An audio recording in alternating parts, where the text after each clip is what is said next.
gentlemen, welcome to the 75,000 subscriber special on my account, ACRacebest, joined with Toodles.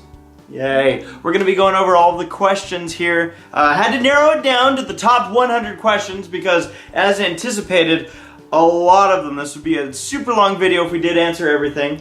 But I just want to throw this out there that if we don't answer your question, I'm going to have a link to the 7,500, way back, we're talking 1/10 of what we have today, sub-special, 7,500 sub-special. I chose to not answer some of the questions that were sent to me purely based on the fact that I've already answered them in pretty full completion in the 7,500 sub-special. That's one way I kind of narrowed down some of the questions. Of course, then I had some questions that were just as simple as why and how and huh? What's the AC stand for?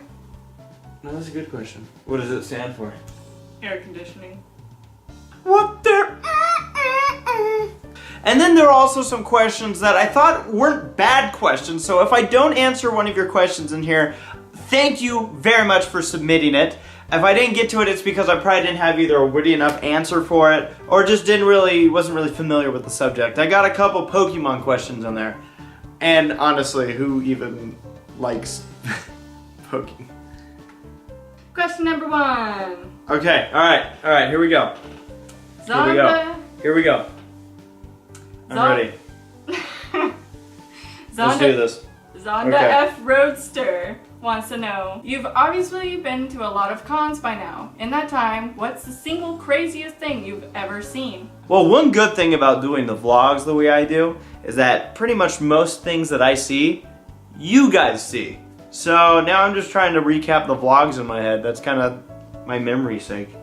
I don't have a good memory. That's why you do vlogs. That's why I do vlogs.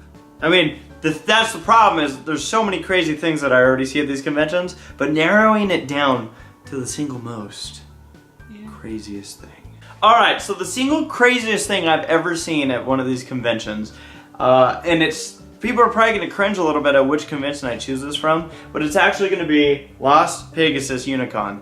And crazy good, and you're probably wondering what the hell was crazy good about Las Pegasus Unicon, but it was being part of like the crash and seeing everything behind the scenes and just the craziness of how well maintained everybody did with all that. It has to go down as one of the craziest things. Purely being part of Unicon was one of the craziest things in general because literally we watched a convention crumble from beneath and somehow be salvaged to the point where people were leaving there Sunday afternoon going, that was a great convention. And so that was crazy. That's probably one of the craziest things I've ever seen at a convention, was literally the convention tanking like the Titanic. From Frostbite, Auto Claus, and Anastasia K. A popular one. Yeah. How long have you and Sarah been together? I don't really pay attention. Sarah and I got together on October 6th, 2008. So that's kind of our official, like, anniversary date that we go by. There's also, we call it a rariversary, on October 5th, which was the day that she rared at me. Which means I love you and dinosaur. Yeah, and I was like, oh, that's cute, but does she actually like me? And it turns out she did. You did. Yeah, and here we are 6 years later. Yeah. And I still haven't figured out if she likes me. From Cam 1997. What were your thoughts when Rainbow Rocks was first announced? They weren't the best thought. I was open to the idea of the first Equestria Girls, openly scared, but open to it. I mean, most of my thoughts about it was said during the Brony's react to the Equestria Girls trailers way back when, but really it came down to give it a shot, and a shot was given. I wasn't fully impressed, so when they announced a sequel, I was kind of like, oh, great. Because I felt like they were starting to take the show in a, not necessarily different direction, but like in a way that it's like, oh, we're going to do another Equestria Girls. Hip hip hurrah! Because people love Equestria Girls. Down your throat with Equestria Girls. From Nightmare Crow and Jimmy Estrada, what can we expect from you in 2015? Videos. Lots and lots of videos. More Bronies Reacts, more vlog type videos, convention vlogs. We have the low budgets that's hammering through at this point in time. Looking to catch up for this season. Yeah, season 3 is already in the filming stage right now, so I don't want there to be an 8-month gap between. Maybe even another cruise vlog coming here soon. I went to the Caribbean, so that's something that might be coming up. And just adventures and videos and comedic skits and a lot of stuff, whatever comes to mind. Obviously with a full-time job, it eats up time, but I will still find time to make these videos. From Darkstar, what will you do when MLP ends? Immediately? Yeah. I'll be like, oh shit. Is MLP ever really gonna end though? I mean, when you consider that it's been going on since the 80s, is it really ever going to end? I think they mean like this specific generation.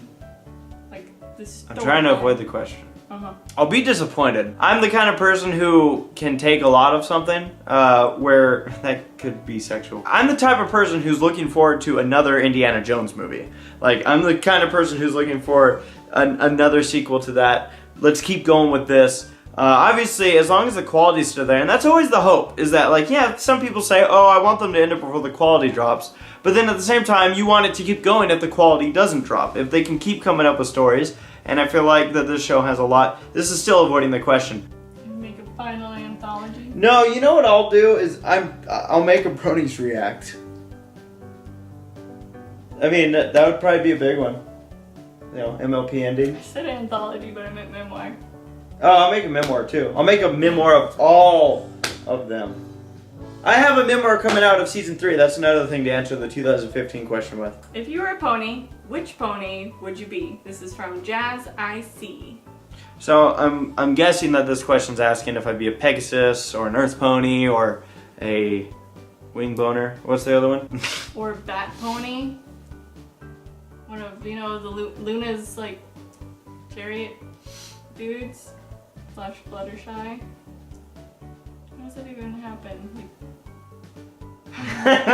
I'd be a Pegasus. Like, magic's cool, but man, like with my, just like the idea of like the racing stuff that goes on. Plus, I feel like the Pegasi kind of have an upper hand on the magicians down there because they're able to, like, even like the unicorns have to do something to get around if they want to go up into the clouds. Like, I just like the idea of like the freedom of a Pegasus. So I'd be a Pegasus for a few minutes. Jaden Hoff wants to know, what is your favorite Disney movie? I'm gonna say Rescuers Down Under. Because oh no! Or am I gonna say The Great Mouse Detective? You went to Texas, did you bring any of your movies back? Yeah. Stupid. When I was a kid, I was fascinated with little animals. Specifically cartoon little animals, like The Rescuers, like The Great Mouse Detective, like Chip and Dale Rescue Rangers. I'm tossing it up between Rescuers Down Under, because it's just the soundtrack and the visuals, I feel like were just incredible for their time, and even today they stand up. But then there's also Great Mouse Detective. And I think for that, what gets me with that movie is like the humor and kind of the adult themes that are going on with it. So I'm kind of stuck between those two. So I'll say for today, and this will change, like someone can ask me tomorrow and I'll probably have a different answer. But I'm going to say Pirates of the Caribbean. Song of the South Fan 2 asks, are you going to EQLA? I have no idea why I wouldn't go to EQLA. It's 45 minutes from where I live. Already getting some plans ready for it. So EQLA might be one of those in the future. Keep an eye out. Caitlin, Emily, and Will want to know, what is your OTP? Obama and George W. So you're the opposites attract type of shipper? OTP in my show? In MLP. Saber, Spark, and ACRacebest. No, in MLP. The Great Mouse Detective. Probably Rainbow Dash and Applejack. Who's my ultimate OTP? Chip and Gadget is my OTP. Chip and Gadget Hack Wrench. Who's your OTP? Felix and Calhoun from Ragged Ralph. The Razor Shark Fins. What's the scariest thing you've seen as a kid? The first one was a dream where a midget was chasing me down my hallway, and I would climb into bed, and this lady would pretend I'm her baby, and the midget would stop, and he has his henchman, his tall, super tall henchman with him, and he was like wearing a suit, this midget guy was. And I mean, he was after me. It freaked me out, but that was a dream. Then, imagination-wise, in January 1994, in Southern California, there was a bit of a shakeup known as the 94 earthquake. Well, I was awake when that thing happened, and when our house started shaking, I was awake looking out the window, not like fully looking out the window, but like I could see the window from a distance, and I was convinced there was a gorilla shaking our house. So that was another thing that I envisioned, but doesn't technically count as seen. And then the third thing I think was one of the freakiest things I saw. Scary movies for kids I think are 20 times scarier because our imaginations fly. And I saw this thing on TV where this person didn't have a mouth, and like they just went and it freaked me out. Hocus Pocus terrified me as a kid. Like, yeah, but so did the Easter Bunny. true. For a time I was scared to go to the bathroom because like I had a dream where I was going to the bathroom in like preschool, and like a cyclops just all of a sudden like looked into the bathroom window, and I don't know. I was terrified to go to the bathroom by myself for like the longest time. Because a peeping Tom with one eye was looking through the window? Yeah. Okay. It's a terrifying dream. Was it Mike? Mike Wazowski? ZJ asks, if you were a writer on MLP and were given the task of writing the series finale, how would you end the show? Everyone dies.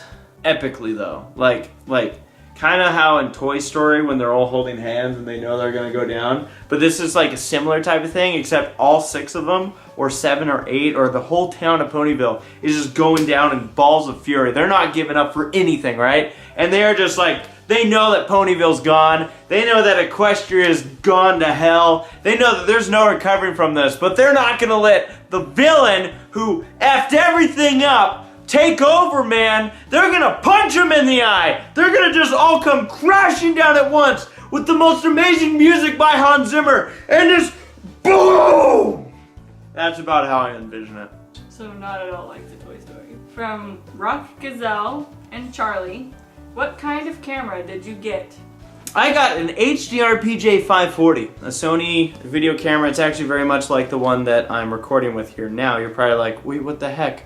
Again, low budget TV lent a camera for this recording. With it, I also got some long-lasting batteries for the conventions, as well as a mic kit that came with it. So it was kind of a bundle deal on Amazon. But again, I want to say a huge thank you to everybody who did donate when my old camera, my old video camera got stolen. I even look back at like the low budgets. I recently uploaded a video where I'm in an Enduro and I'm using that camera, and it's just like, oh, there it was. Oh, miss it. So yeah, it was a good camera.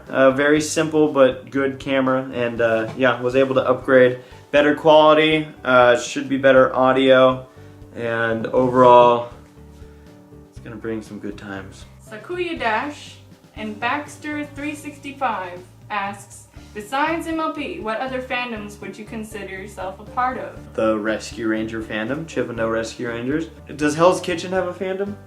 Yeah. Wreck-It Ralph fandom represent! Yeah.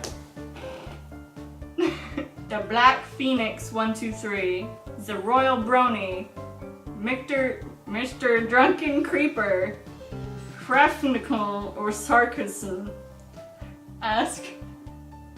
4 people ask, how did you meet Saberspark, Gabe, and friends? I haven't. Most of the people that I've met, like Saber, Gabe, anyone that's been in most of the Bronies Reacts, at least to a certain point, I met online. Saber, the first time he and I ever met was because he posted a video about Spike.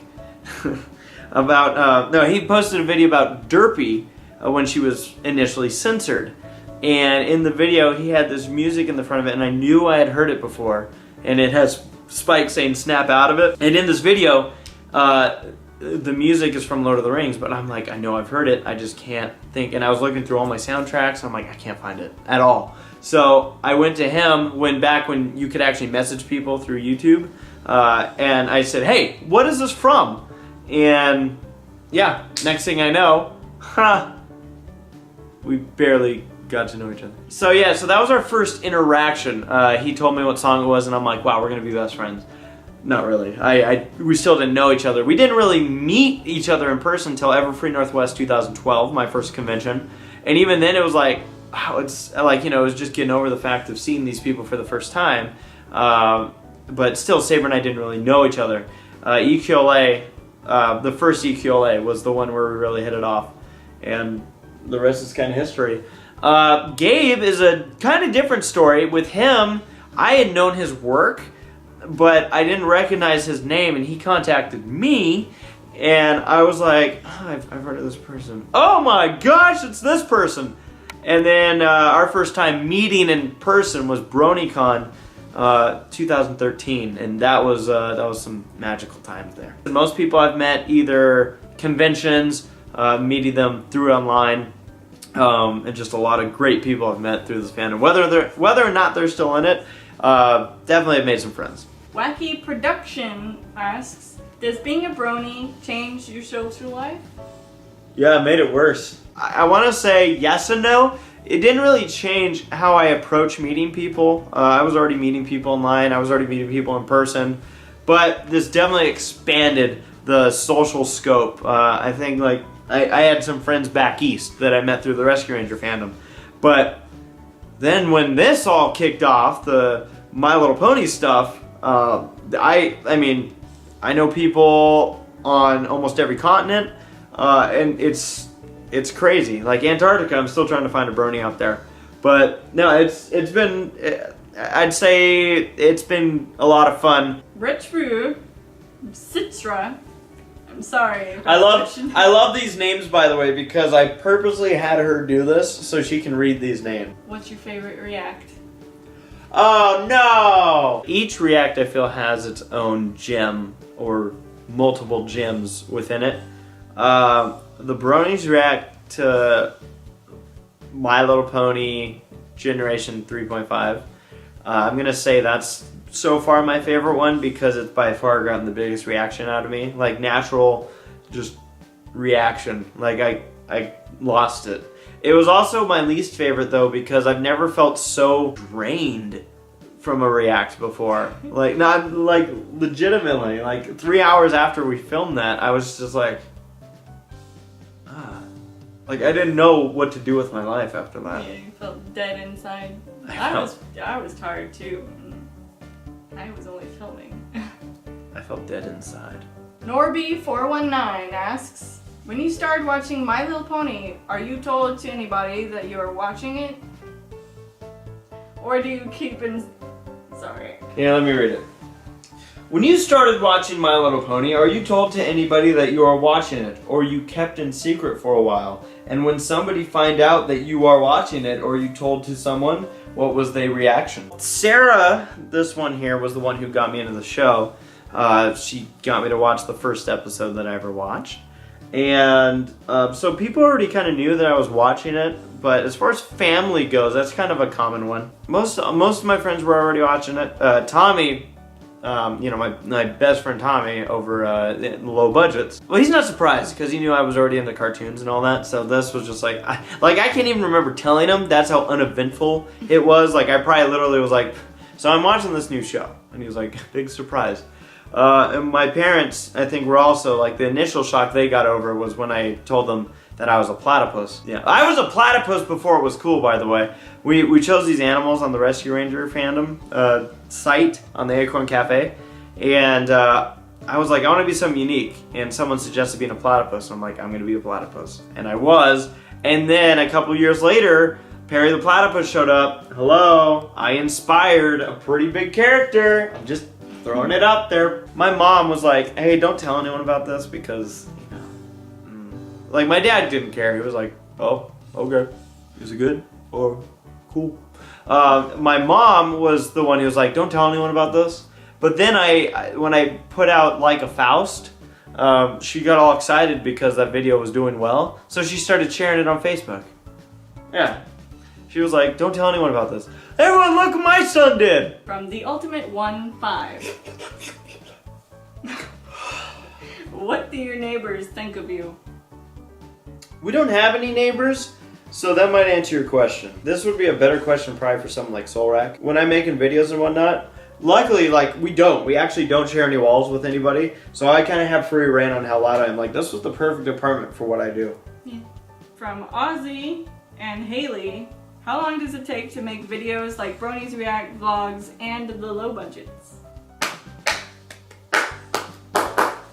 Brony's React, and I've answered this one before. You can check the 7500 subspecial. I'm sure it's in there about the process and how long it takes. It takes about a solid 3 weeks to make. That includes rounding up everybody, getting their footage, and it's a process that's not easily, like, you can't really cut corners with a lot of it. The low budgets, it really doesn't take me that long. It's just my releases with it. I try to do it when there aren't conventions going on, when there aren't a lot, like right now, I'm in a kind of a dry spell, so I have low budgets going out. Really, it's just getting the footage and cutting it down. So I mean, a regular build day probably takes me not very long to edit. Probably, I mean, in a day I could get 2 or 3 of those done. A race will take probably 2 days minimum to solidly get done. Vlogs, I don't edit. I chop them down in a similar fashion to the low budgets, but the vlogs, it's more about getting them up as soon as I can and then having some, you know, fluid cutting in there. Yeah, I mean, they don't take that long. Really, Brony's React is the time eater. Narzinarnard. Huh?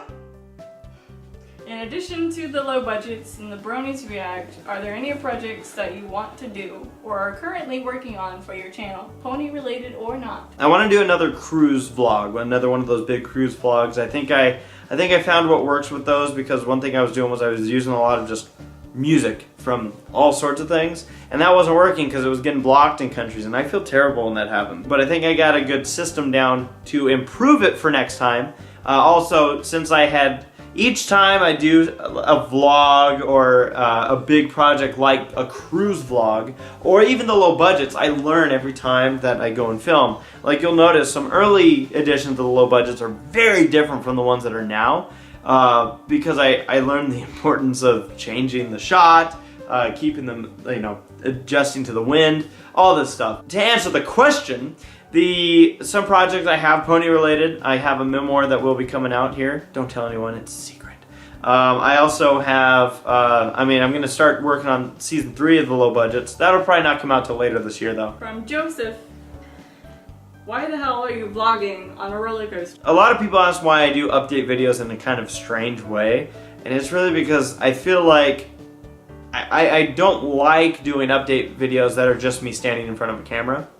I like having unique type of announcement videos, so it's not only just, you know, sending out a message, but it's also entertaining and different to watch. From Fed927, what is the most difficult video you've ever produced? Oh, that's a good question. Very good question. Okay, so one of the most difficult ones I ever had to produce, and it was my fault for doing it this way, was Brony's React to Smile HD.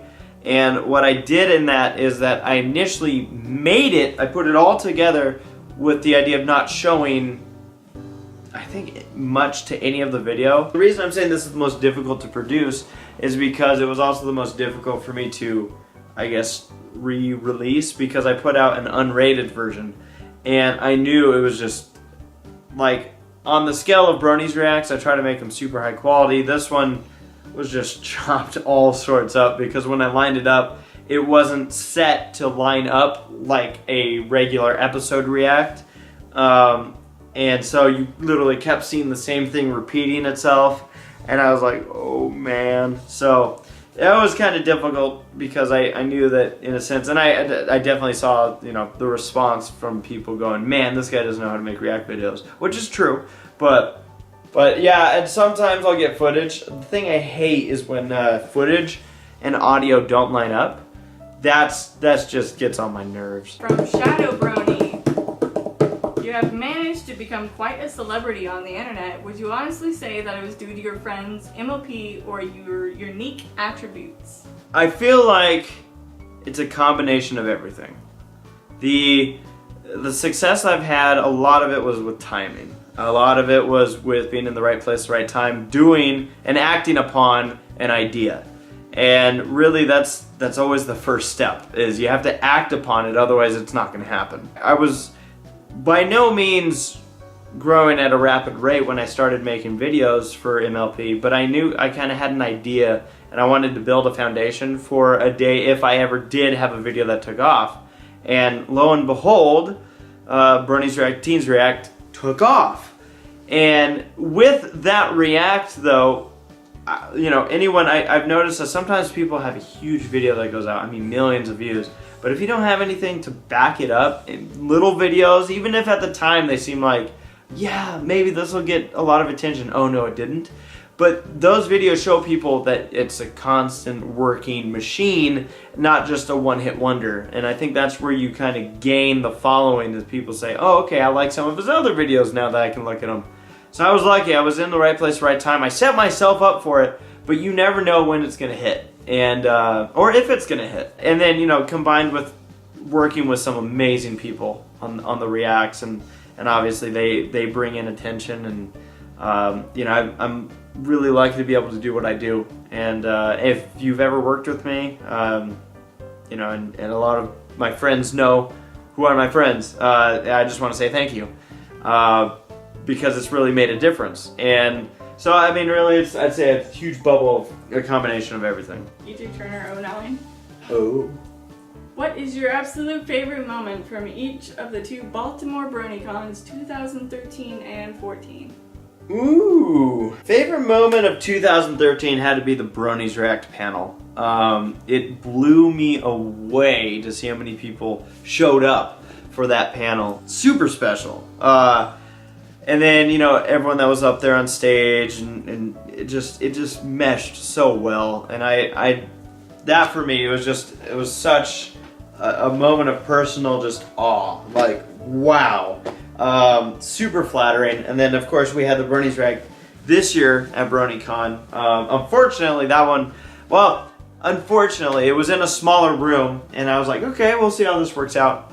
The unfortunate bit of that was people were sent in the opposite direction. They were, I guess it was filled to capacity, and they were starting to send people away. A mother told me this. She's like, yeah, they tried to send us out and we snuck in. I was like, thanks for sneaking in. But yeah, 2013, Brony's React panel. I mean, there's so many good moments that are tied in with that, like meeting Gabe for the first time, meeting a lot of people for the first time at BronyCon. BronyCon 2014, I mean, I'd probably have to say would be the Who's Line panel. That was just, once again, just so much fun. So many laughs came out of it.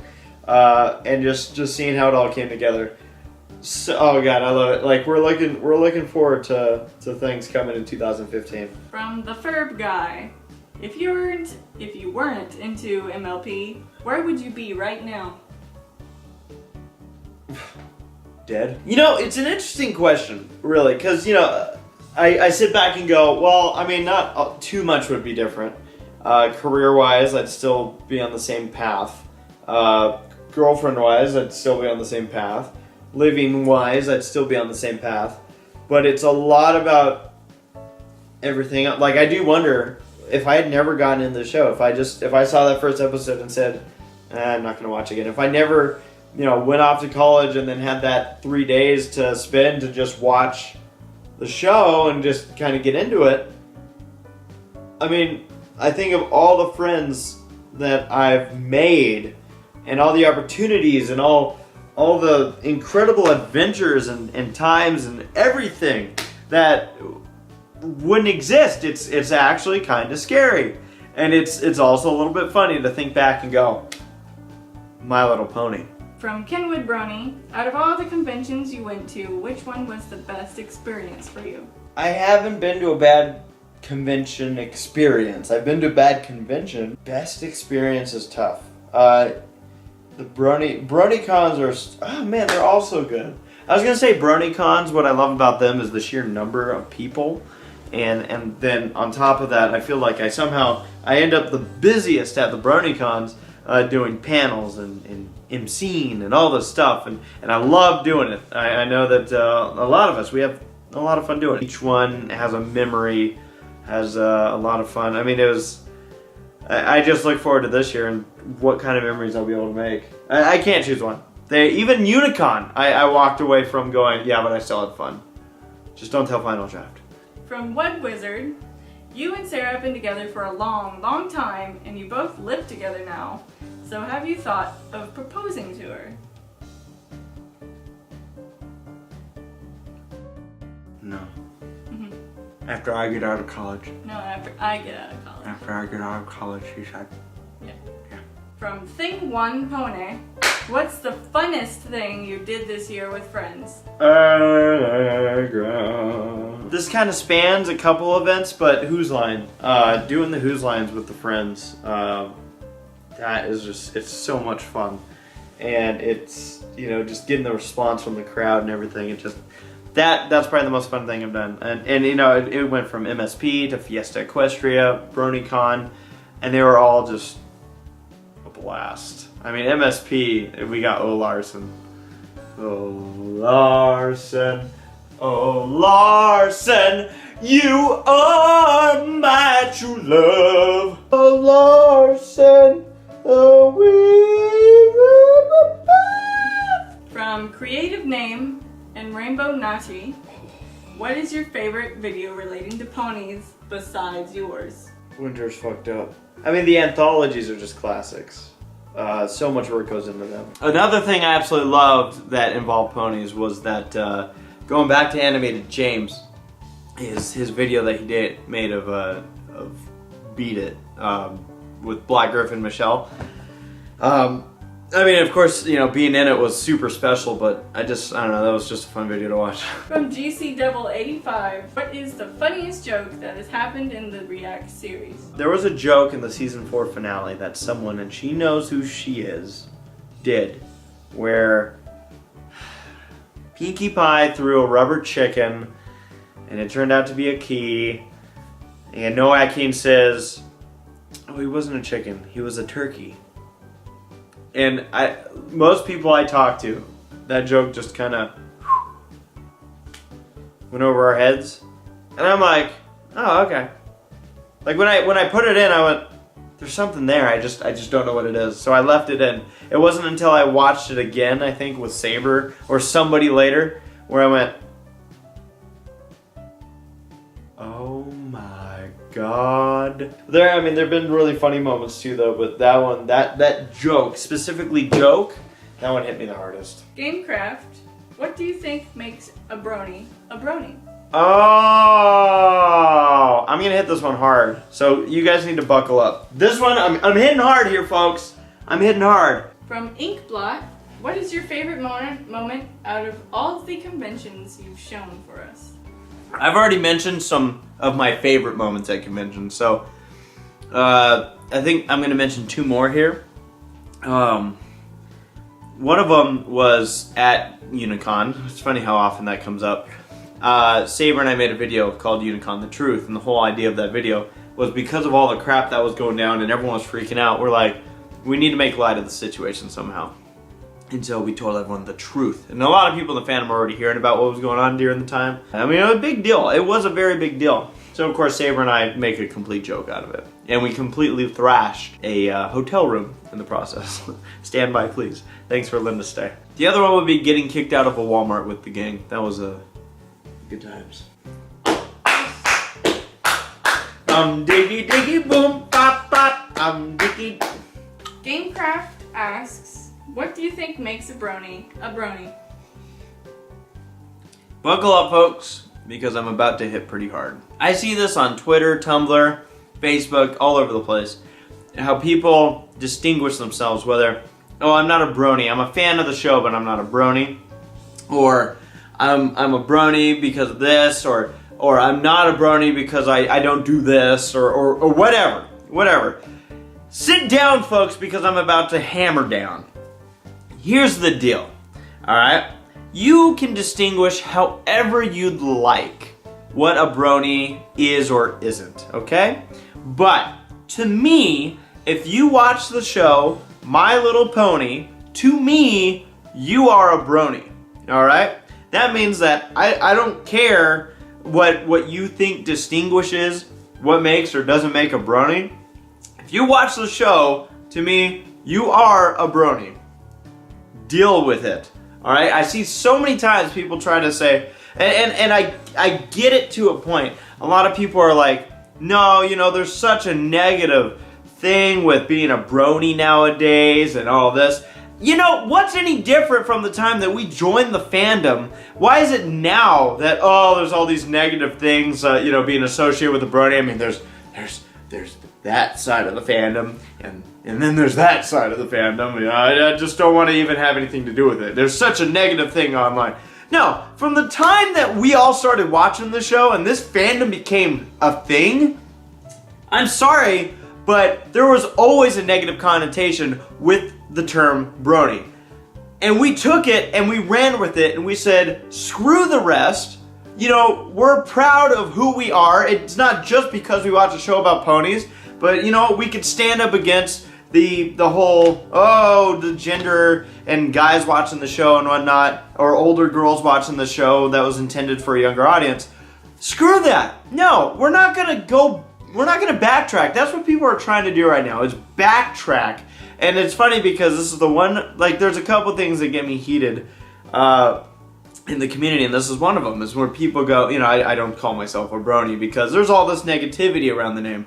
No, the negativity stems from people who already didn't like the fact that we were watching the show, and now they put these stereotypes. I mean, granted, some of them are true for a select number of people, but whatever. I mean, do you not call yourself a human being because there's terrible human beings out there? No, last time I checked, we're all still human beings. People don't designate, well, I'm just a living organism on planet Earth, you know. You watch the show My Little Pony, you're a brony.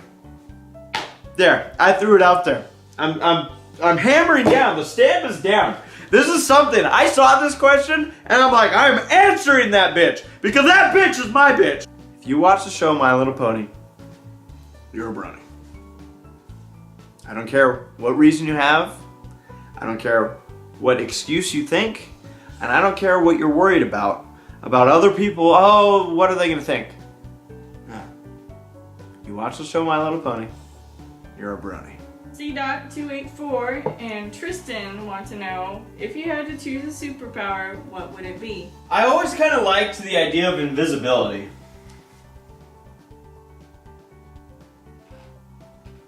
I'm in your pants.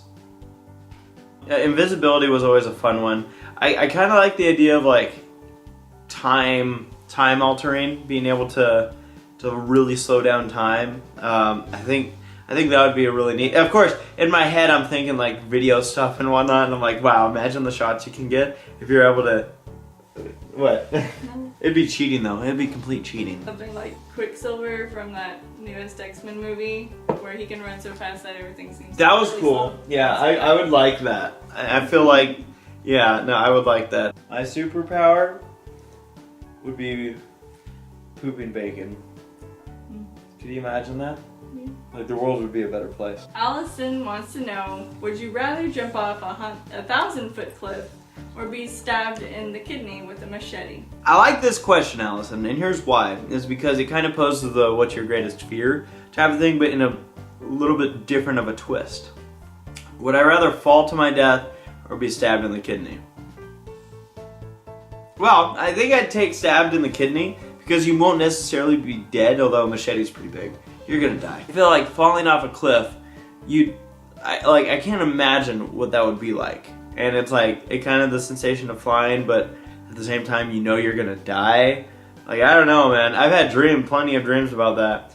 So, I feel like the stabbing in the kidney would be a quicker death in the sense that, I don't know. You know, with falling off the cliff, because when you get stabbed in the kidney, there's that initial surprise, and then you're like, oh crap, I'm going to die. And it's probably slow and painful. Where if you fall off a cliff, you're going, oh no, I'm going to die. But then by the time that, like, the pain begins, you're probably done pretty quick.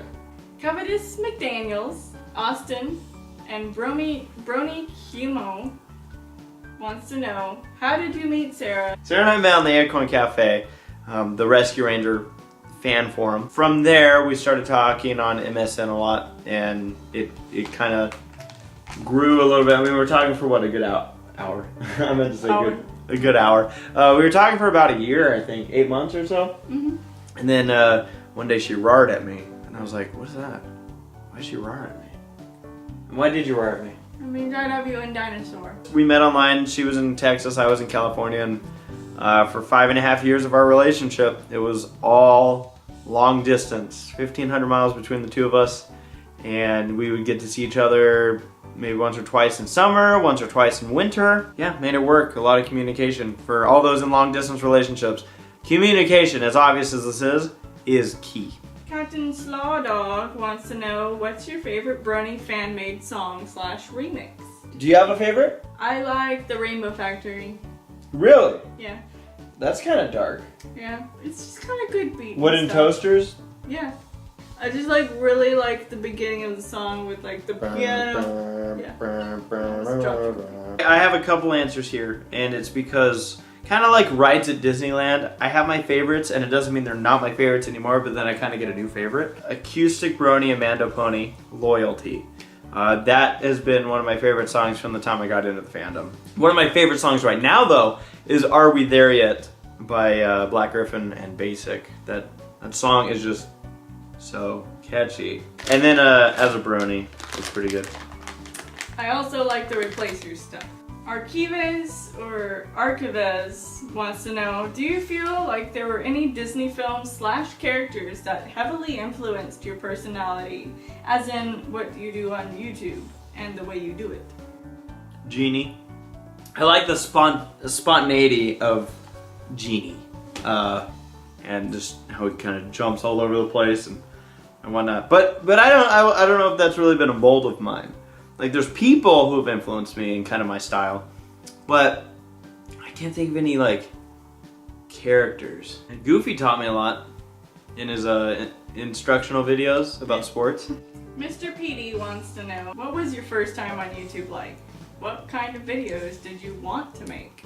It's hard to remember the first video I ever saw on YouTube, because at the time there were a lot of like sites that were hosting videos. But when I got into making YouTube videos, I mean, I've been doing it for a while actually. This channel is the second one I ever had, or actually technically third if you count low budget TV. But I always wanted to make videos that made people laugh. That was like my biggest thing. Videos that brighten someone's day. It's always been my goal, and I'm just lucky to have the audience for it. From Killer Mudkip, what do you dislike about the Brony fandom? So earlier I had that kind of heated answer. This one won't be as heated. There are things, you know, every fandom, and I mean this, every fandom has something that someone's gonna dislike about it. Whether or not how much you love it. I mean, there's part of the Rescue Ranger community that I go, huh, okay. But it doesn't mean that I still don't consider myself part of the community, and it doesn't mean I don't love the community. And love the show. But with this fandom, one of my biggest peeves that I have with this, people are so willing to drop the show in its tracks, leave the fandom in its tracks, for really silly type of reasons. Some have better reasons than others, but there just seems to be this like trend where people are like, hey, I don't watch the show anymore. And I'm not saying they're like saying this to themselves. They're like, publicly, I'm not a Brony anymore. I don't watch the show anymore. I don't like the fandom. This is why I left the fandom. Oh my god, if I see that one more time on Tumblr, I'm gonna throw my computer. This is why I left the fandom. Shut up! Just shut up! People look for things to complain about the fandom. Why don't you enjoy it for what it is, alright? If you want to leave the fandom, then go! We don't need to hear about it, alright? We don't care! For the most part, we don't care. And we, I mean the collective, the fandom, it's gonna do whatever it does with or without you, alright? I mean, yeah, some individuals make a bigger impact than others, and it is unfortunate to see some of them go, but the reality of it is, and you know, I'm good friends with some people who've left the fandom. And it's like, okay, I get it, but some people left differently than others. And some people make a spectacle of, I'm out of the fandom, does anyone care? And I think it's because people need validation. They need to hear people actually care that they're leaving the fandom. I don't know. It's something that I get.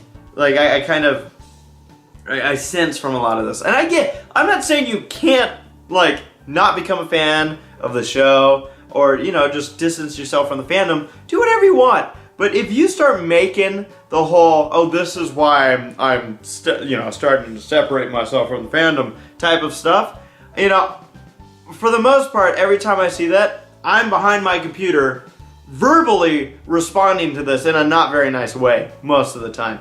Like I said, people can lose interest in the show. They can lose interest in the fandom. I'm not saying that's the problem. I'm saying it's the way that people handle it, alright? The way that people are so willing to turn their backs on something that, in the most part, actually benefited them. It's a peeve of mine. Like I said, people can leave. Alright, people will come, people will go. It's all a part of life. But my goodness, I mean, some people they'll ride the train, and then when they see it fit, they will take that train and throw it over the first bridge they can and act like it had no impact on them. No positivity came out of it. And you know what? I call ultimate BS on that. It's like, you guys do that? Okay. Alright. But, I don't know. People ride the gravy train and then shut it. Psycho Kinrazalon says, this question concerns the me fighter I'm making of you for the new Smash Brothers. Would you rather be a gunner that shoots projectiles, a sword fighter that uses, of course, a sword, or a brawler that uses their fists? What kind of fighter do you think I'd be? I don't think I'd be a fist. I don't see you as a sword fighter either. You see me as a gunner? I guess, since that's the only option left. I'm pretty good at gunning. I'm a gunner. So guns it is. Swords would be cool though. Gunner. Gunner. Gunner. And one to Owl asks, what was your best moment in life ever? Being born was pretty good. It kind of set me up for the rest of my life. Xbox Gamer 959 asks, if you were to pick any car, what kind of car would you get? This is probably going to disappoint a lot of people. But my favorite type of car growing up was old police cars. I'm not talking about like super old, like not that old. For some reason, like Crown Vic police cars, I just always had a dream of driving those things around. And I kind of get close to it now on the low budgets with our demolition events. I would get an old police car, Crown Vic, like mid-80s Crown Vic. I'd get a Thunderbird. Well, let's see, if I were to pick any car, what kind of car would I get? Okay, so I guess I'll adjust my answer, because the Crown Vic is very accessible. I'd get a Dodge Viper. Like, if it was any car, oh yeah, I'd get a Dodge Viper and just take that thing to a parking lot and park it. Kima asks, who is your favorite racer? Oh, okay. So, my favorite racer, driver the number 95, Lightning McQueen. My favorite racer in NASCAR would have to be, there's a couple I have, and the reason for that is because I'm super big on rooting for guys who I've either seen grow up through the sport out here in Southern California and make their way to the big leagues. Oh man, I am huge on like supporting the local guy. So that's why, and it surprises people, but David Gilliland is actually a guy that I'm always rooting for. And if you don't follow NASCAR, you're probably not too certain on who this guy is. The other driver is Kurt Busch, and unfortunately for Kurt, is he's been in the news for all the wrong reasons lately. His ex-girlfriend is apparently an assassin. And Cole Witt, he's another local guy at the Cup level. And I've actually done an interview, or we've done an interview on Low Budget TV with Cole. So it's just cool to see some of these guys grow up and get to where they are. From Audio Carios. What? Audio Carios? What? Carios? Kari. Audio Kari. What's your most embarrassing childhood memory? Oh. See, one thing with me, and it kind of stayed with me as I grew up, I had very little shame as a kid, so to get me embarrassed was actually probably really, really tough. One incident that comes to mind, and it's one of my most vivid childhood memories, I don't know if embarrassment came with it, but definite physical pain and a bit of humiliation. We all went camping up in Yosemite, and family was there, and my uncle was watching me because I think it was my parents' anniversary. So they went out and had a nice dinner, and I wanted to ride my bike. And my uncle's like, no, your parents said, you know, you're gonna stay here. And I'm like, no, I'm gonna go ride my bike. And I did. And I remember turning around, seeing my uncle come running around the camping trailer, Jennifer, come back. And I was like, man, I'm a free bird. And you know in Grand Theft Auto San Andreas, when that music comes on, man, you usually flip that car over harder than anyone else does. Well, I found the biggest pothole on my bike, and I went face first into the pavement. I had the biggest fat lip. I had people come, like it was like a funeral home. All the people were coming in of my family to like see me, and I'm like sitting there like, good to your cousins. You know, like, I mean, I was just like out. I think that's one of the few times I've actually been knocked unconscious too, because I remembered someone was asking if I was all right, and then I was just like, ugh. I don't remember anything after that. So that was kind of humiliating though, because I learned my lesson pretty hardcore that day. Techo Pony wants to know, when you were a kid, what did you first want to be when you grew up? First is the one that I remember, and that is that I wanted to be a policeman when I grew up, because they had the cool cars, man. They had the lights on top. Oh, I loved the lights. I wanted lights on top of whatever I was driving. And then the old style Crown Vic police cars. Dude, sign me up. I wanted to be a policeman. Oh man, I love when I played with my Hot Wheels, I'd always pretend I was a policeman, dude. And those were my favorite cars, and they looked so cool. Policeman. Now, before I remember, I guess I used to tell my parents that I aspired to be the trash man. And I think it also spawns from what kind of like vehicle they were driving. Like, you know, those hardcore, big old gigantic things that pick up trash, dude. Oh, I was telling my parents when I was like 3, I'm like, that's me when I grow up. And they're like, wow, he could have been like wanting to be an astronaut or a doctor, and he wants to be a trash man. Riles95 wants to know, do you have any advice for any aspiring brony trying to make it on YouTube? One thing I think a lot of people do is they'll associate themselves heavily with a topic or a theme when they get into YouTube, which is good. It's good to have kind of a singularity that can grow into or branch into other things. For a lot of people, the singularity is the person, like ACRacebest. I think one of my biggest pieces of advice that I haven't hammered in, I think, enough to people is to not limit yourself. Yeah, you can make videos, you know, about MLP all day, but don't be afraid to branch out. Don't be afraid to do whatever you want. And, you know, if you want to make funny videos and one day you're like, oh, well, this doesn't have to do with ponies, don't worry about it. Just do whatever you want. You know, you're the person behind the board. You're the person, you're the architect of this video. If you know, you have to enjoy it. And that's why for me, like, yeah, I make bronies reacts. It's because I enjoy making them. And I love to see the response people get from them. But at the same note, I also love making the low budgets. Arguably, not as big of a series, but I still love to do it. So, you know, don't be afraid. And the low budgets, we tie in stuff. You know, it's always good, I think, to keep a little relatability between your videos. But, I mean, don't limit yourself to just one category. Don't be afraid to branch out.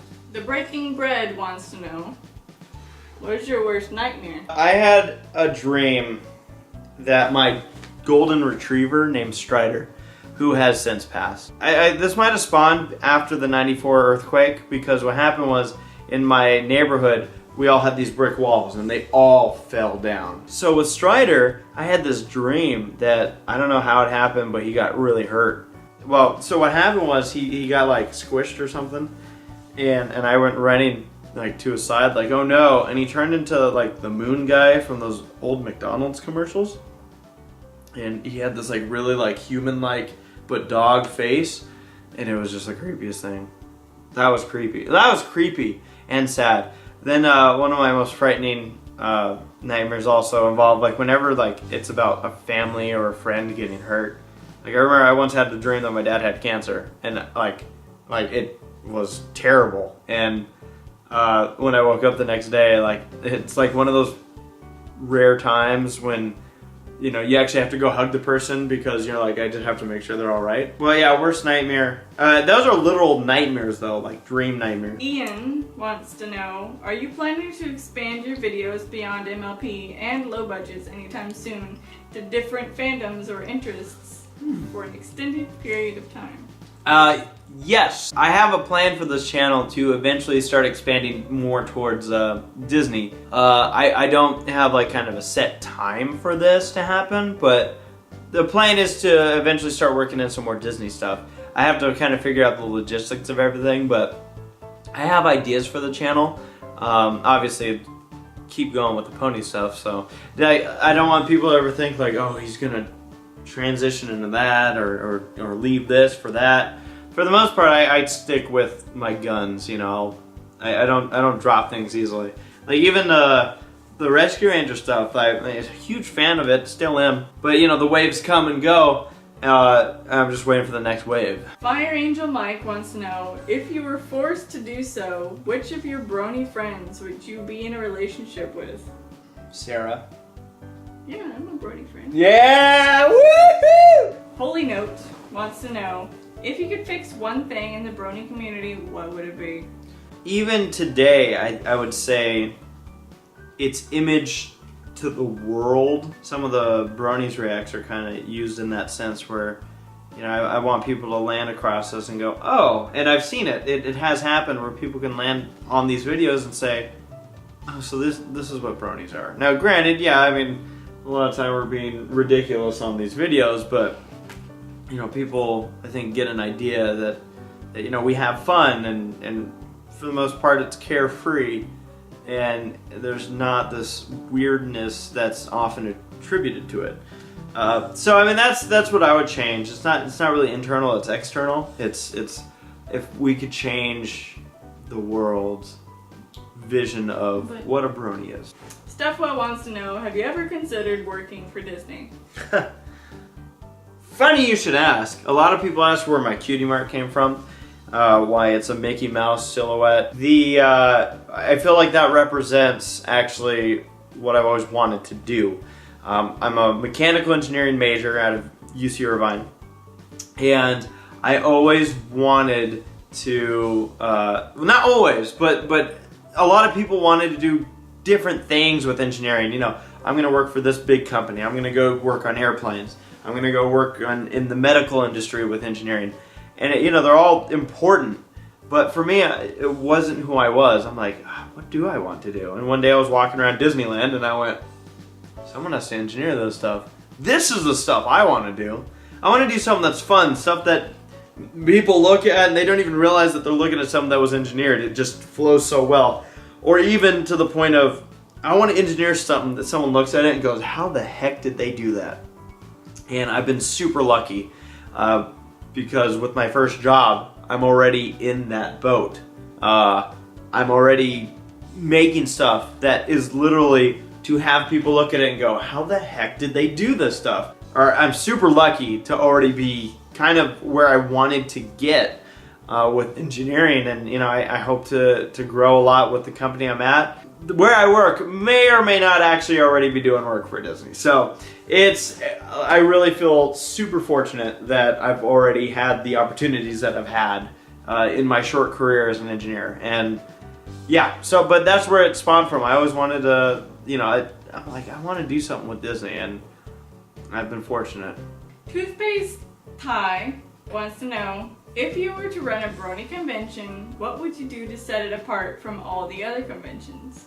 You know what I think I would do? The problem with my idea is it'd be super expensive, but I'd love to be like on a cruise with a bunch of Bronies. Sir Sonic HD wants to know, do you have a favorite Chip and Dale Rescue Rangers episode? I love origin stories, especially when it comes with characters that you grow and love. And they made actually a 5-episode pilot, which, funny enough, actually aired in the second season of Chip and Dale Rescue Rangers. So it actually showed up after a full season.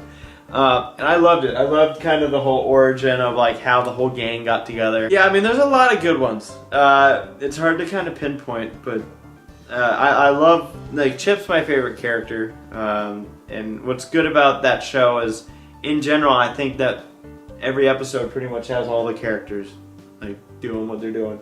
Moonlight Quills Studio wants to know, have you ever thought of changing your pony self's cutie mark to a camera, since filming is pretty much your talent? No, I've never considered changing the cutie mark. I don't think I ever will. If one thing, the cutie mark kind of holds on to the, like with the confetti and everything, it has the party attitude in there. And then on the same end, I think I'll always be a massive Disney fan. And, you know, given that my aspiration behind it was someday I wanted to work for Disney, and now where I'm at, I've gotten my hands dirty a little bit. So, I mean, in reality, I'd say that the cutie mark actually even fits more so now than it did when I initially had it show up on the pony. So I would hold on to it. The camera stuff, I appreciate that, by the way, but yeah, I think it's going to stay as it is. Vince wants to know, when did you start this wreck racing and repairing thing?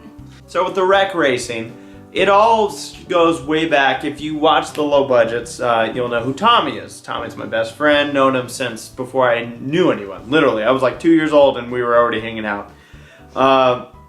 His girlfriend, when they got in a relationship, at some point she said something about, I'd do a demolition derby, to which Tommy was like, oh, I'm getting her a car. You're doing a demolition derby.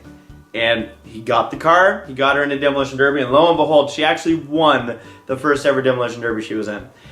Fast forward a couple years, then Tommy started getting into it. He started doing the trailer racing. Shayla was already doing trailer racing too, with the help of Tommy.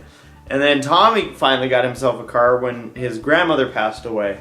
The car was kind of just hopping from household to household. It was a Cadillac, and Tom was like, oh, I'll take it.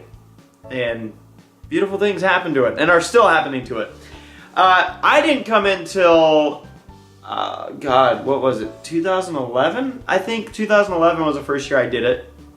And I was doing a little bit of skid plate racing and whatnot, but I think the first event that I was part of, I'm still trying to remember here, but I think the first event that I was truly part of was actually an auto soccer.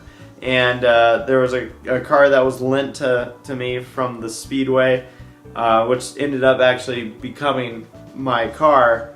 It ended up leaving. The track went bankrupt in 2012, so the car went with it. But yeah, I think an auto soccer was the first event I ever did. Funny enough, of all the events, I think that was the first one.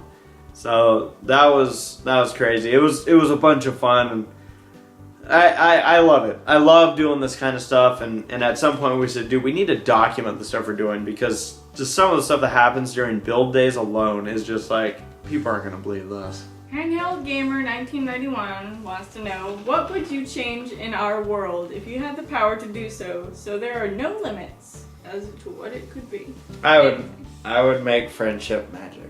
Anything. I think one of the first things I would aim to do, like, you know, you could say peace, but that's so broad. You could say getting rid of hunger. That would be great, actually. But, you know, I'd also just, I would just love to rid the world of people who do bad things to children. Like that's like the lowest of lows. It's just like, God. The world needs to be a safe place for our future. 5JSX5 asks, why do we see you in the theme park so many times? Oh, easy. I'm a big kid. Top that with, in Southern California, we have a ton of theme parks out here. We have Disneyland, we have Magic Mountain, we have Knott's Berry Farm, we have Universal Studios.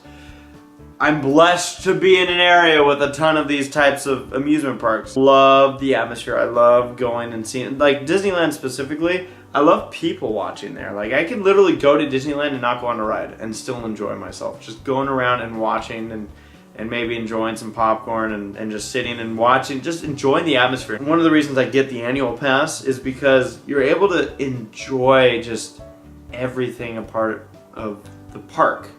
Where it's like, you know, we used to go for a couple days each year, which was, you know, super special. But my gosh, you're running from one ride to the next. You gotta get on this one or you're not gonna go on it for this year. And it almost made it stressful but fun. I like being able to just enjoy the atmosphere of everything. I enjoy theme parks. roller coasters. I like rides at Disneyland. Obviously, I love. And plus, now it's kind of my career too. So, like the joke was when I went to Disneyland during the holidays, they were like, "Oh, you're practically going to work." It's like, yeah, I'm so happy that that can be said. Chaos Malefic wants to know, what's your first memory? I can't remember. I had a dream that I thought was my first memory, where when I was a child I met Santa Claus. Like I was in this like space, like black space, and all like the you know the big shots were kind of just like observing and looking at me and going, I wonder what kind of boy he will be. And Santa Claus was there. The earliest memory that comes to my mind, for me, is a little boy asking me if I was a boy or girl. How old were you? I was probably like 4. Well, what are you? 4 or 5. Well, I'm a girl. Oh. Because I had my hair cut pretty short when I was really little too. Oracle wants to know, will you go to any convention outside the US? Yes. We'll be going to Brony Fair in Berlin here in, what, 2 months? That's right around the corner. That's going to be one heck of a vlog. Going to be in Germany for a week. That's going to be an adventure in itself. So that's one thing really going to look forward to. Germany for a week. Yeah, that one's all announced. We're coming to Germany. Brony Awesome wants to know, why did you start YouTube and did you ever think you could get this far? I started YouTube because I loved making videos. Well, I don't even know what spawned it. I don't know why I loved making videos as a kid. Just grabbed a video editor. I think it was just watching movies and knowing I had the ability to do it myself. I made an entire movie with friends and you know, thought, oh man, this is gonna be huge. And I think it had like a collective 100 views. Did I ever imagine I would be at 75,000 subscribers? No. And the thing for me is I always like dreamed in like increments, right? So when I was just before Brony's Rat came out and I was at 167 subscribers, my dream was someday I want to be at 1,000. Wow. And you know, that's a big deal. It's a big milestone for someone who hasn't hit that mark yet. And then once you hit 1,000, you're like, dude, what if I hit 10,000? Holy crap, I hit 10,000. What if I hit 50,000? Yeah, right. 50,000 subscribers. I mean, the next major milestone is 100,000, and even right now, I sit here with 75,000. I go, yeah, but that's probably never gonna happen. And it's incredible that, you know, I'm so grateful and thankful for all of you joining, subscribing, supporting. It's been a wild ride, and it's gonna continue to get wilder. Lord A2 wants to know, what is the best artwork of your OC you have ever seen? Best artwork I've ever seen is any artwork I've ever seen. I love fan art, and it's, first off, it's just so humbling that people make fan art of my OC. People always ask, is your OC this or that? And I'm like, no, my OC is me, man. Just me. I am that pony. But no, I mean, seriously, if anyone's ever, a lot of people ask me, can I draw your OC? Yes, of course you can draw my OC. I'm not gonna sit there and go, whoa, I didn't give you permission. And I love it. When I'm always checking DeviantArt, I got a DeviantArt page just for that, so I can go and favorite and show people my appreciation. I mean, there's a lot of cool stuff. Like obviously, I'm using fan art on my my Twitter profile, which was a great picture someone made as me as Fix It Felix. So love fan art. I've seen a lot of different styles, a lot of great styles. I don't care if it's your first picture you're ever drawing and you're just trying, or you're some seasoned veteran and making some masterpiece, or anything in between. I love it. I will love it, and I'll show appreciation in however I can. Crystal Vids Angie wants to know, if you had another job besides the one that you have, what would it be and why? There's 2 routes I could go here, and I'm going to start with, first off, if I was a mechanical engineer but working somewhere else. I could see me getting into the NASCAR world, even though I purposely made it. I don't want to get too involved on the racing side of things with racing, because I love being on the media side and the videos and the announcing and all that, the presentation of it all. I love that so much that, you know, I like to stick to just the destruction events and whatnot. So, but I could see that, like, you know, if I needed to, that the engineering side with racing, you know, maybe become a crew chief or something, but that'd be fun. If I wasn't a mechanical engineer at all, I would probably be aiming to get into the movie business, or, you know, somewhere along that line of editing or directing. I always want to do that. My sister's actually pursuing that in school right now, so that would probably be the two routes I would have gone. The Catgirl2462 wants to know, how big was the Brony community when you first started, and how big is it now? It was smaller when I started, and it's bigger now. Back when I started, I'd say there was still that fresh, you know, people always reference, oh, the fandom's changing. If anything, as is asked here, it's just getting bigger. And that's good. It's good that it continues to grow. We're going to see new faces, new talents. Who knows what we're going to see 5 years from now in the Brony community? Who knows what's going to happen? Who knows what's going to change? I look forward to seeing it all. As far as the size and scope is kind of hard to say, but I know that when I got into it, it was a very uncommon and still surprising thing, even though I got in kind of late. I got into the show just before season 2. And, you know, there were people who followed it for a whole year before I got into it. But now, you know, I feel like people still can be surprised by the fact that, oh, guys watch My Little Pony. Like, I still hear about articles that are coming out. But at the same time, it's definitely lost its surprise and shock value, I think. I think that's the biggest change. 2Bits wants to know, have you ever voice acted? A little bit. I did some for Brony Fair. I'm terrible. I'm working on it though. I got a new microphone for Christmas. Any voice work I've done has been with like a regular microphone that I use for announcing, and really that doesn't cut it. On the other scale, I've done some voice acting that went literally nowhere. It was this project some guy was working on, and it just literally just went nowhere. By no means do I consider myself a voice actor, but I'm working on at least improving it if anyone ever wants me to do some voice acting. Binjarnaman wants to know, do you have any information for us on the comedy channel you and Saber were supposed to be starting when he moved? I love when you guys ask questions about stuff that I don't even realize that we've really told people about. Not that it's a surprise, but I like this question. As far as Saber and I go, Saber's still living out in Georgia. I'm here in Southern California. And Saber's trying still actively to pursue his way out here. He's trying to get out to California, and then maybe we can do something from there. I want to say that it's not something that we've inconsidered, but it's nothing that we've dropped. It's still there, and we still plan on doing it someday. You know, obviously we have to figure out logistics and everything, but I'd say keep your eyes and ears open. If it's going to happen, it'll probably not be as surprising because you'll know that Saber will probably be out here before anything starts up. But I think that it's something we'd both like to do. Sami-chan wants to know, what idea from any animated show or movie would you make a fun Disney-style ride?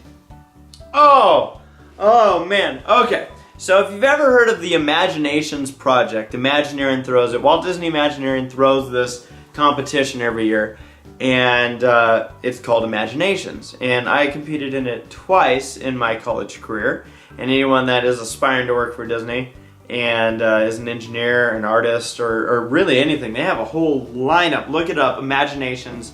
I did this for 2 years, competed in this, and you know, it was really, really cool being able to be a part of it. The ride that we worked on turning into was WALL-E. No, actually I wrote up this entire script thing for turning Up into a dark ride / roller coaster. And it's basically a dark ride that is a roller coaster in disguise. And you don't know it's a roller coaster until you actually like get into it. So you're like sitting there and it looks like a regular ride vehicle. And you're like, oh yay, this is cute, and it's kind of like all the dark rides in Fantasyland. and then all of a sudden, boom, they hit you with, we're on a roller coaster, what just happened? And it was just kind of like the whole shock factor of it, and you know, again, the whole idea of making people question how the heck did they do that. So that was one of my ideas. We have this club at UC Irvine, or had this club. I hope it's still going, but it was called Magic at Play, and the whole idea of it was preparing for imagination. So we would come up with, every week we'd come up with a new prompt, and then give us ideas, and then execute all the people. Pendragon12 wants to know, what inspired you to do YouTube? I fell in love with the video making, and when I saw other people uploading stuff, I started getting ideas for what I wanted to make, and I eventually just kind of ran with it. I mean, as a kid, I borrowed my mother's camera, and I just started filming stuff. And some of it's really wacky. Like, some of the stuff I'm probably eventually going to upload to my channel as a joke. Maybe when I close into 100K, I'll start putting that stuff up. Maybe that's when I'll release some old videos of mine. But I think people get a kick out of that. And also see how skinny I used to be. Edros Nice asks, have you always been an outgoing person? Yeah, I've always been energetic. I mean, even from the time I was like 3 years old, my parents couldn't even like keep me in one spot. They always tell me about how, like, at Disneyland, I would just walk up to somebody and be like, hi, I'm Jeffrey, you know. That's my name. So, I mean, I used to always, even as a kid, I had no fear. And I don't know, I feel super lucky that I do have the ability to just be outgoing like this. And I think it makes things a lot easier on the media side. I've always been outgoing, though, and I love it. I love being outgoing. I love being able to just be myself. Avery says, okay, somebody says they will give you $1 million, but for this $1 million, an assassin snail would be after you for the rest of your life, and if it touches you, you instantly die. The snail is the size of a snail, and it moves at the speed of a snail, and is immortal, and will stop at nothing in order to get you. Will you take the money? Are you allowed to step on the snow? It's immortal. Oh. Well, it doesn't mean you can't step on it and make it just crawl really slow. If it touches you, you instantly die. I think I would do this because I don't know, I'd hate to be afraid, like, going to sleep and thinking a snail could land on me and I'll die. Because you never know where it is. You don't know which snail it is probably either. Yeah. And I mean, those things, like, they can find ways to travel fast. Like, yeah, they can slither slow, but who's to say that they won't slither into an airplane and then slither into a car? I mean, it could just take them like a month to get me from the opposite side of the world. It's scary. I don't want it. Austin wants to know, do you enjoy traveling or do you do it because you have to? I love traveling. I love being able to see new places, just get out there, experience different. I mean, when I went to Europe with my family a couple years ago, it was kind of a culture shock. I went to the Caribbean. It was just after they were hit with the hurricane. It was the first time I had ever been there. I think I was between 13 and 15 years old. It was a long time ago. And on this trip, it was just seeing everything and just realizing, wow, I'm far from home, and you feel it, and I love it. I love being able to travel around and go to new places. This year is going to be an exciting one.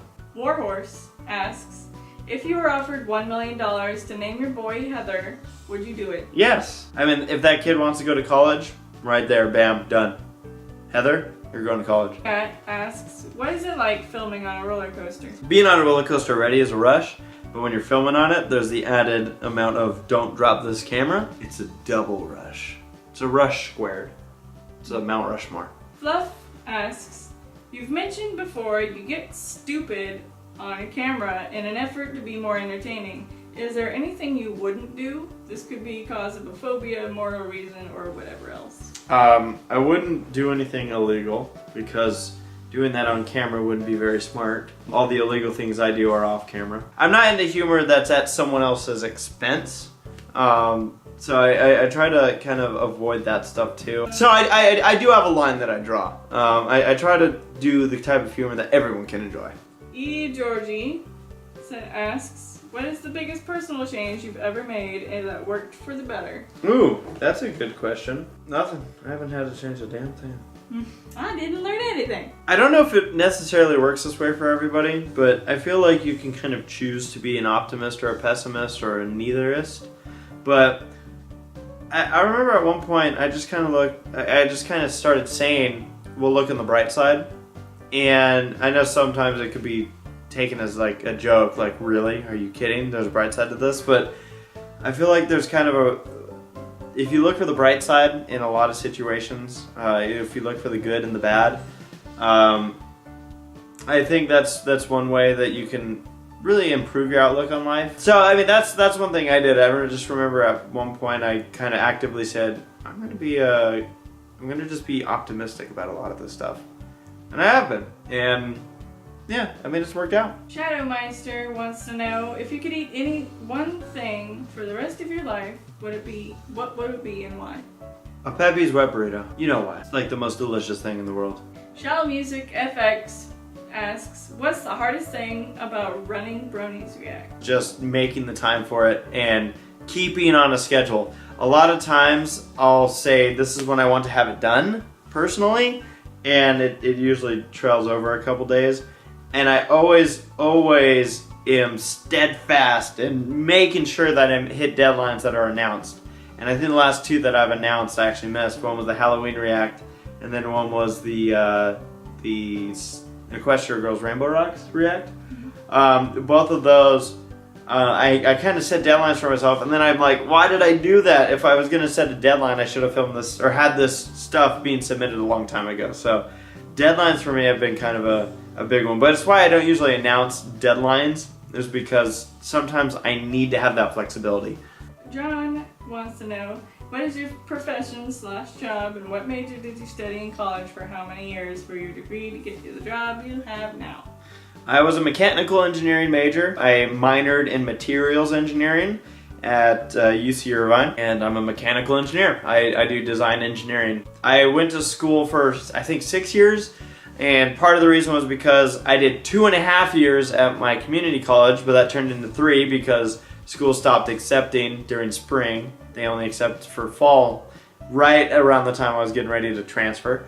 And then when I hopped into Irvine, it was kind of the similar thing. I was done in 2.5 years, but I might as well have stuck around for the last half of the year because I was going to graduate in half a year anyways, so I was able to take some extra classes and whatnot. So I think in total it was, let's see, I started in 2007 and ended in 2013, so yeah. Paulo wants to know, how does one get the chance to do the amazing things you do at cons? One benefit I've always had is that I've always just been myself. I mean, a lot of it comes with, I'll turn a corner and someone says, ACRacebest, and that always kind of humbles me, like, wow, someone recognized me. That's pretty crazy. Being able to sign autographs for people, take pictures with people, being able to just give someone a minute of my time and make their day, that's huge for me. I love that. I feel like a lot of it comes with treating people the right way and earning respect. And, you know, it's a long ladder to climb, but, you know, you can get there and just treating people well, be respectful, just be good. Be good.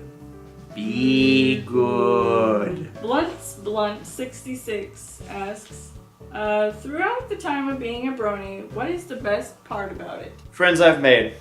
I know it's probably a common answer and the one you saw coming, but the friends I've made has been the best part of this. I love being able to perform live for people.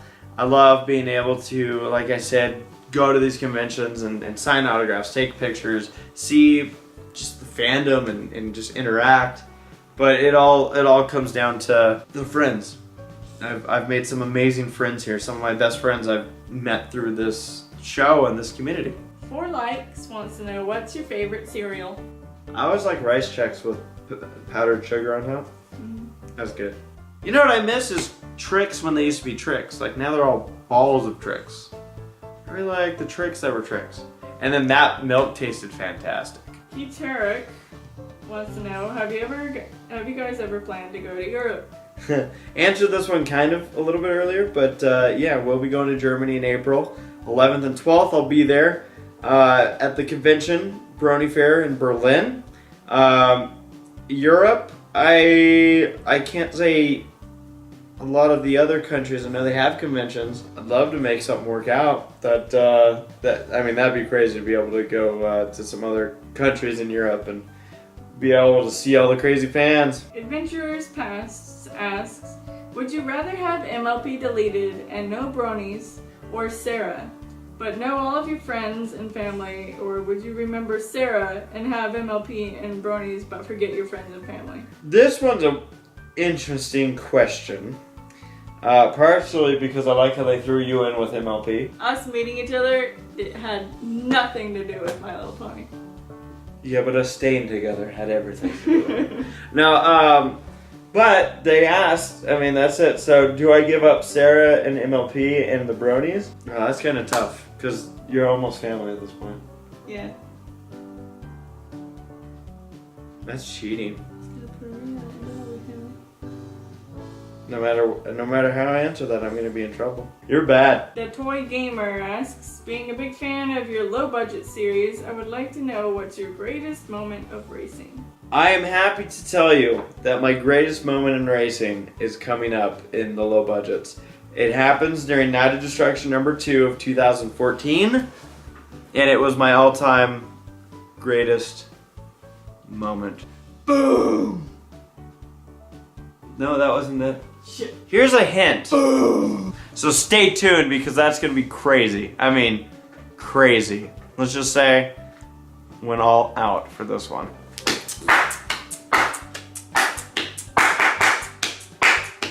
Reynold16 asks, which convention vlogs have you had fun with the most so far from your con adventures? Gosh, that's so tough, because again, each one, like the first ever Free Northwest was the first ever convention. Getting to meet a bunch of people for the first time. The road trip. The road trip was with that one, and then of course you had Unicon and just all the craziness that happened there, and it was kind of that follow up, the sequel, the sophomore convention.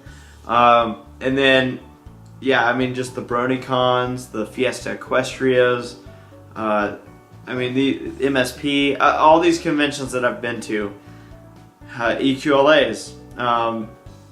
Each one I go back from time to time and watch them and just go, wow, what a great time.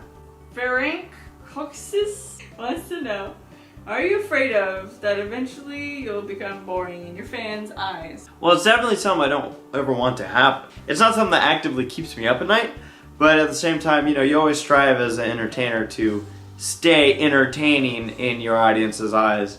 So that's something I always work on, is, you know, aiming to give the best content that I can, always better myself and keep learning and keep doing and, you know, just keep on providing. So keep on going for it. Chicken Core MC says, do you play any instruments or any sports? I used to play soccer, and I loved playing soccer. I played it for a ton of years. I think ever since I was like 8. Played all the way through my sophomore year in high school, and then it became kind of political and junk. But I mean, I loved playing. I always wanted to be the guy who scored the goals, and then the later I got into it, I started realizing I had a true desire to be a defender, because I loved pissing off the offense. Oh, I had so much fun. There was such a role back there. I kind of became a lead defenseman, and I mean, it was just, you know, yelling at people to push up. When I was really little, I played softball, don't even remember it. Played basketball for a number of years, and always kind of hid because I knew that if I tried to make a shot, I'd probably miss. So I'd always try to make sure that there was a defender on me. If he was running that way, I'd be like, hey! And yeah, I'm covered. No, but I mean, I always enjoyed playing the sports. And then, of course, swim team. I was a swimmer for years. Sarah fell in love with my butterfly shoulders. Kill-Nothing66 asks, you are a huge part of the Brony community. How does it feel, and what do you think it means? It's special to be able to be in my shoes and know that I can positively impact people's day. For me, what it means the most is, sincerely, I do mean that it's humbling and it's awesome and it's fun, and I try never to take it for granted that I have the audience that I do, and you know, I got it how I did. I'm big on roots and whatnot, and I mean it's a blessing. Class channel says, in a video I saw some Boy Scouts items. So did you become an Eagle Scout, and did you enjoy being in the Boy Scouts? I loved Boy Scouts. Loved it. Learned a lot. People, I guess it's kind of a recent thing to bash on it, the Boy Scout stuff, but my God, I learned a lot from it. I felt like a lot of valuable kind of growing years were done in the Boy Scouts. And I mean, the camping trips were just so much fun. Like legit camping in a tent, just freezing your butt off in the desert. I mean, loved it though. Loved it. And then yes, I did become an Eagle Scout. I became an Eagle Scout when I was 17 years old. I did my Eagle project. I did kind of a combo deal with, I went to a food pantry. Not only did a food drive and milk money drive, but I wanted to do something that I can always look back on and kind of that had a more permanent impact than just a food drive. I went through and they had this closet in the front that was all mildewy and leaky and locked off, and we went in there and we just completely redid it, shelving, paint, and it was cool to be able to put that kind of change on the community and help out. So yes, I am an Eagle Scout. Three Stooges SC4 asks, who? I've heard people refer to an ACRacebest style video. Do you have a style? And if so, how would you describe it? I've seen this too. I don't know if I could necessarily describe an ACRacebest style video other than doing updates in a unique and crazy type of way. And if that's something that's coined as an ACRacebest style video, then I'm proud of it. I look at it as long as you're having fun doing it and you're not, you know, negatively affecting the people around you, by all means, go for it. Keep on doing it. Like, and I've never thought of what I do as having a particular style, but at the same time, I mean, you gain inspiration and whatnot from watching what some people have done. Like, obviously, we did one Brony's Your Grammar Sucks, and I mean, that was obviously pulling from it. And then you can argue that the Brony's Reacts are, you know, based off of a lot of different types of React deals out there, but it kind of became its own. But as far as the vlogs go, I just kind of do what I do. Matt, and he asks, would you rather watch all of the previous generations of MLP or kiss Black Griffin on the cheek? As if kissing Black Griffin on the cheek is a bad thing. I was gonna say, that's easy. I kiss Black Griffin. I kiss both of his cheeks. I kiss his butt cheeks. No, it's good. Phantom Brony asks, do you plan on pursuing a career in mechanical engineering, working as a mechanic, or something involving your interest in racing or announcing? I like that question too, because it, I mean, it kind of is based on a lot of the stuff that's going on in my videos, in my life. Mechanical engineering is the career that I am in, and I, you know, went to school for it and plan on staying in it. But announcing I've always seen as a fallback.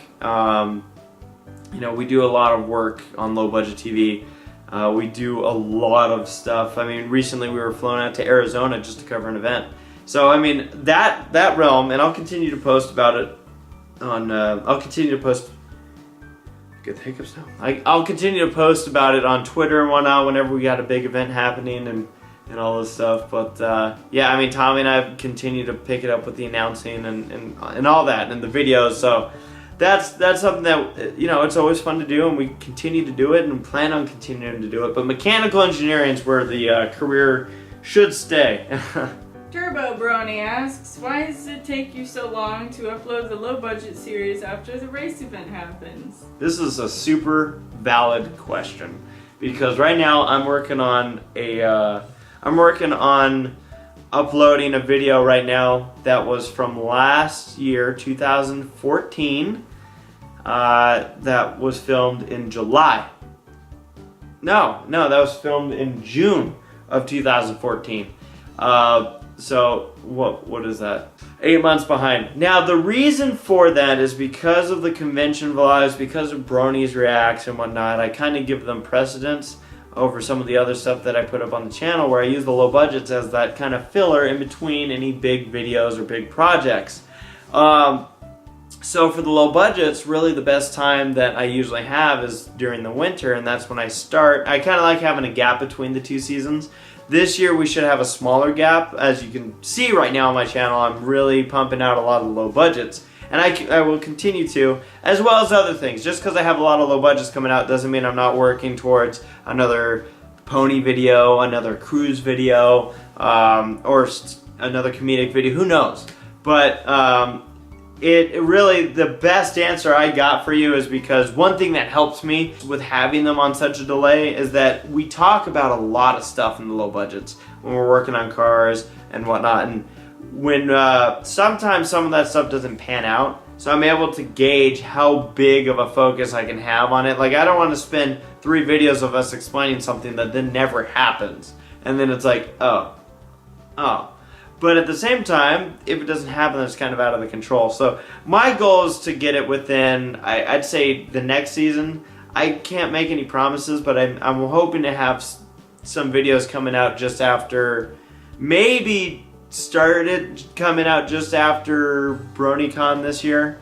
So maybe around late August, have the new season start coming up, and then have a more steady stream of the low budget, so it's not a year behind where it's only a couple months behind. So that's the goal. Good question though. Keyblade Brony asks, how can you afford being able to go to Disney and travel so much? Budgeting, being very careful with my money. Ever since I was younger, I hated spending money on stuff, and just saving up money. It comes down to a lot of the budgeting and being careful with where I spend my money. I don't really buy a lot of stuff besides groceries and paying off the bills. Seeing what I can work out, and I love going out to these conventions, and if they can help in any way, I know that I'd love to be able to devote my time to them and just kind of work things out. So that's one end of the spectrum. But like the Disney stuff, again, it's just kind of saving up my money, and I kind of work towards that. I try to save a certain amount of money each month, and yeah, it's just budgeting. Official DJ Applej Sound asks, why do you make videos? There are so many hobbies, like drawing, making music, and much more. I can't pinpoint it. I can't, like, honestly, I think back to how it all started up. Like, I remember Tom and I being at the racetrack, and we loved taking pictures, and then we loved taking videos with our little digital cameras, crappy quality videos. And then came the, oh man, we should up our game on that realm. But I can't pinpoint when I really wanted to start making videos that had storylines and had music and music videos happening and all this stuff. Like, that just kind of, I don't know, I just, over the years, I slowly gained this interest to put these type of videos together. And yeah, I mean, it's been an interest, and I love doing it as a hobby. It takes a lot of time, but I love seeing, I think it's the product. I love seeing the type of thing it can produce, and then seeing how you guys react to it and respond to it, and seeing your comments, seeing how many likes it can get. I don't know, I've always loved doing it, and yeah, I plan on continuing. Commander Goldwing asks, who are your comedic influences? One of my biggest comedic influences has always been Jim Carrey. Ever since I was younger, he's been like one of those comedian idols to me. Like Will Ferrell, Robin Williams, R.I.P. I mean, Jim Carrey was one of the biggest ones though. But I also like the Steve Carell type of humor, the kind of super dry, like Office type of humor. Like, I like a lot of different types of humor. I just like humor. I like comedy. M. Laughlin wants to know, what's your worst fear? Worst fear is something bad happening to friends or family. That's always like whenever something comes up and I get a text message that's kind of ominous, I'm like, is everyone all right? Like, are you okay? Are they all right? Whale Rules asks, before you did reacts videos and adventure videos, did you have any other idea on making videos related or non-related to pony stuff? So yeah, so I had, like I said, I've made a movie. I was already doing cruise vlogs, vacation vlog type of things. I loved editing. putting music behind stuff and making a feature out of it. So, and that stuff will probably eventually come up. I'm probably gonna have to edit some of the music in them if I ever do reveal any of these, but I imagine that at some point I'm gonna throw them on my channel as just one big upload and say, here's this, I made this a while ago, the quality is gonna be horrible because it was filmed on an old video camera.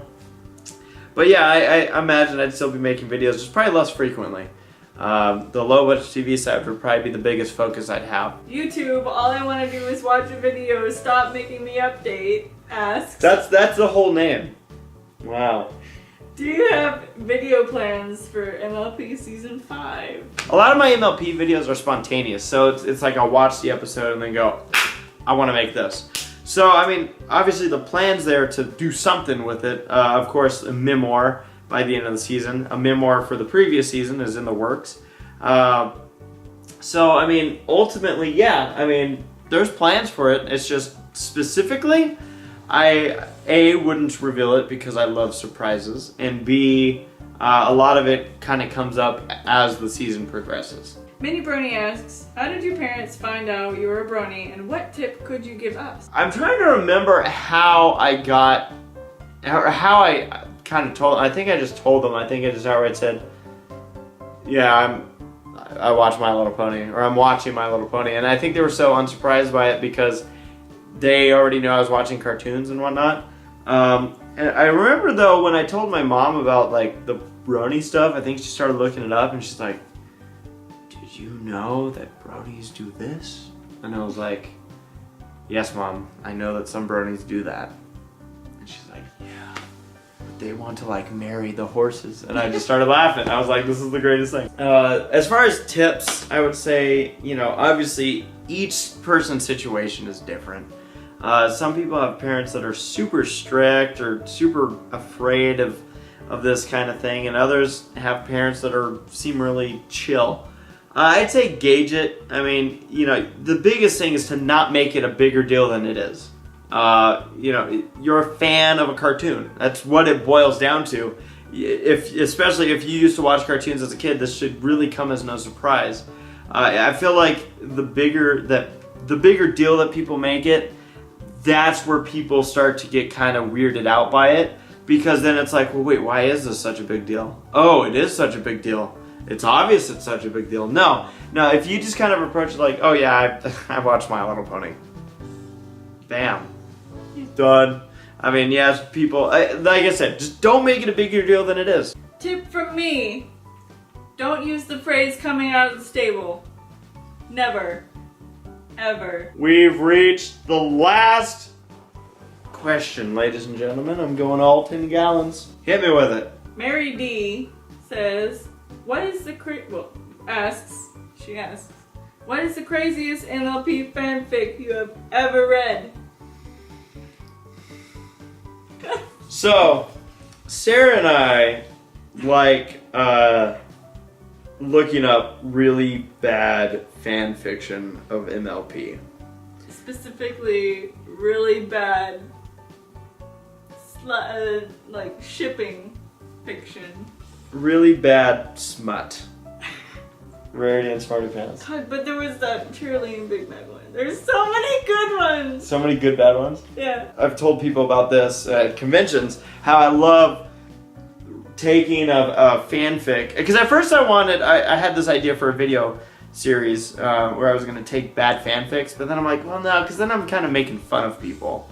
But I love reading, I love taking fanfic that's written in a different language, putting it through Google Translate, yeah, and then reading it, and it just gets weird. It gets really weird.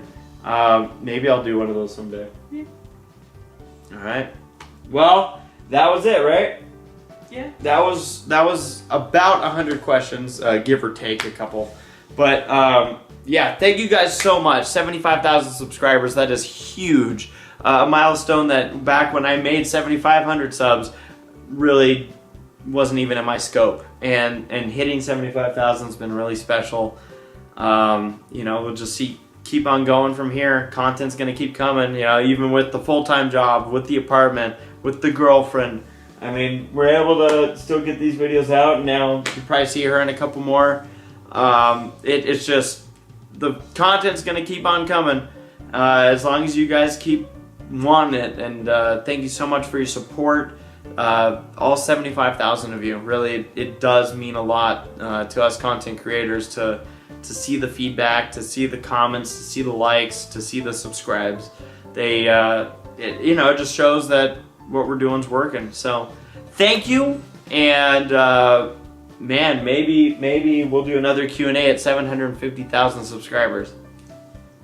Yeah, that one might take a while, but I said the same thing about 75,000. Folks, thank you so much. You've been amazing, and really from the bottom of my heart, thank you for your support, and I hope to see a lot of you at conventions throughout 2015. Win cup.